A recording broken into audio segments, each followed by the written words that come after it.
পরিবারকে শান্ত করতে হবে, এটাই হচ্ছে আমাদের নিজেরা ভেঙে পড়লে আর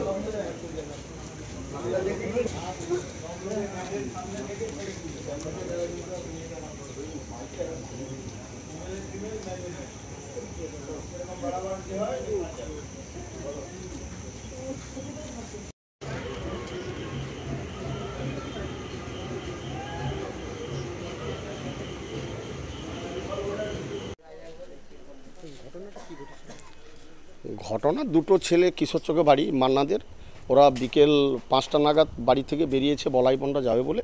তো বলাইপন্ডা এসছে, বাড়ি যায়নি। হঠাৎ আমাদের কাছে 6টা সাড়ে 6টার দিকে থানা মারফত খবর গেল যে কিশোর চকের দুটো ছেলে অ্যাক্সিডেন্ট করেছে, স্পট ডেড একজন হয়েছে আর একজন বেঁচে আছে। তো আপনারা কার বাড়ি আমরা এখন জানতে পারছি না, তো আপনারা জেনে আমাদেরকে খবর দিন। আমরা খোঁজ খবর নিয়ে প্রায় 8 ঘন্টা 45 মিনিট গেছে আমাদের খোঁজ খবর নিতে। তারপরেই আমরা দেখলাম যে কিশোর চকে বাড়ি রাধানাথ মান্নার ছেলে রঞ্জিত মান্না আর সঞ্জয় মান্নার ছেলে মানিক মান্না দুজনই একই গাড়িতে গিয়েছিল।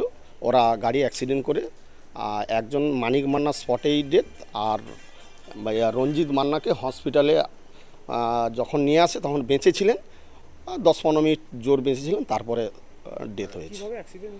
এটা তো আমরা বলতে পারবো না, আমাদের কাছে পুলিশ কোনো ইনফরমেশন দেয়নি যে এইভাবে অ্যাক্সিডেন্ট করেছে। আমাদেরকে জানিয়েছে, আমরা এসছি, তার পরিবারকে নিয়ে আমরা হসপিটালে এসছি, এসে দেখি এইরকম একটা পরিস্থিতি।